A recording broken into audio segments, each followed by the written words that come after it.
दोस्तों, मैं बिपिन यादव बात करने जा रहा हूं जबरदस्त मूवी जो तमिल, तेलुगु और हिंदी में भी रिलीज हो गई। और उसकी चर्चा इसलिए ज्यादा नहीं हो रही है कि हिंदी बेल्ट यानी कि नॉर्थ बेल्ट में कुछ मसला चालू है सिनेमा हॉल और प्रोड्यूसरों का या डिस्ट्रीब्यूटरों का, तो इतनी नहीं लगी है, बहुत कम संख्या में लगी हुई है। फिर भी जिसका नाम मैं बोलूंगा विटियन, जो तमिल मूवी है, बेसिक तमिल मूवी है, जिसमें रजनीकांत और अमिताभ बच्चन का मुकाबला है। अब मैं मुख्य बात पे आ जाता हूं। एक सरकारी स्कूल टीचर शरण्या की हत्या से एक कहानी शुरू होती है और पुलिस ऑफिसर जंग जंग पिछड़ते हैं और जंग जंग ये अंजाम देने के लिए वो सारी पुलिस फोर्स लगा देते हैं और उन हत्यारों को जुर्म की कहानी खत्म करने के लिए एक पुलिस ऑफिसर की एंट्री होती है जिसका नाम है आतियान यानी कि रजनीकांत। और इसके साथ पूरा पुलिस फोर्स एक के बाद एक इनकाउंटर शुरू कर देते हैं और चारों तरफ अफरा तफरी मच जाती है। और वो अफरा तफरी क्यों मच जाती है, इनकाउंटर लगातार क्यों शुरू होते हैं, शूरवीर पुलिस ऑफिसर अत्यंत ऐसी क्यों ठान लेता है कि दुश्मनों का नामो निशान मिटाने की ठान लेता है। और फिर ये अफरा तफरी में फिर सत्यदेव यानी कि अमिताभ सर न्यायाधीश के साथ मुकाबला होता है। न्यायाधीश इस अफरा तफरी को रोकना चाहता है। पूरा ड्रामा है और ड्रामे में अमिताभ बच्चन, रजनीकांत, मंजू वारियर और बहुत सारे अन्य कलाकार साउथ के भी और दूसरे भी लोग हैं। खास तौर पर बधाई के पात्र है डायरेक्टर, और उन्होंने खास तौर पर डायलॉग डिलीवरी में जहां जहां रजनीकांत आएगा इतनी व्यवस्था बना के रखी है कि तालियां जरूर बजनी चाहिए और बजती भी।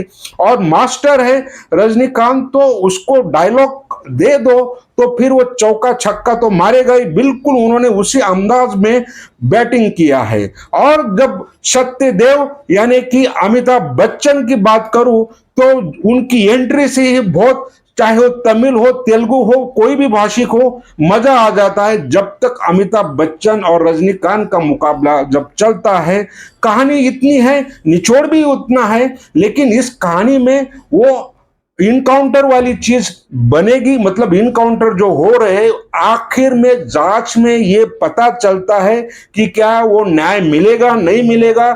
इसके लिए धुरंधरों को भी देखना जरूरी है, फिल्म भी देखना जरूरी है। और खास तौर पर डायलॉग डिलीवरी की बात करूं तो टीजे गेनेवाल जो डायरेक्टर है, उन्होंने बहुत ध्यान दिया है।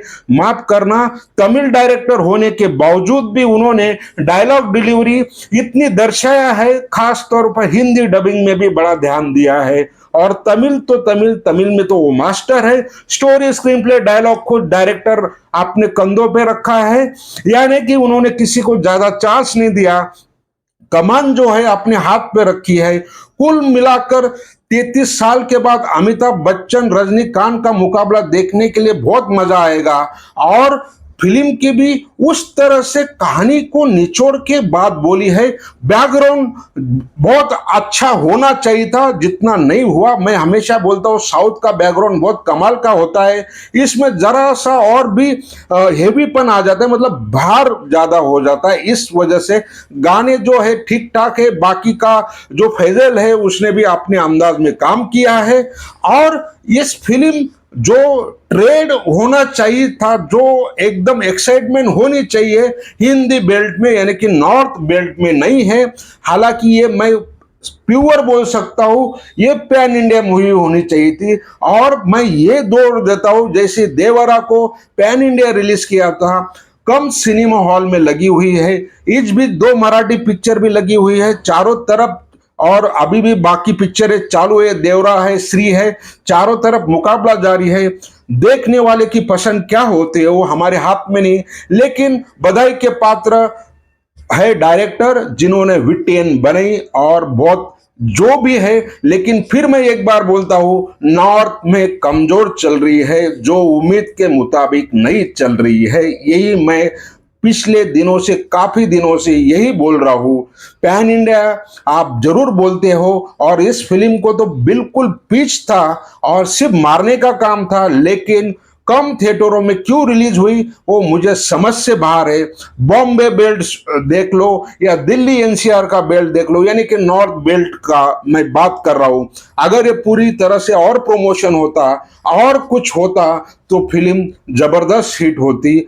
मुझे नहीं पता, ये मैंने बहुत विश्लेषण किया, बहुत टाइम भी लिया। इसी विश्लेषण के साथ मैं अपना विश्लेषण खत्म करता हूं। लाइक शेयर नहीं बनेगा तो बात नहीं बनेगी।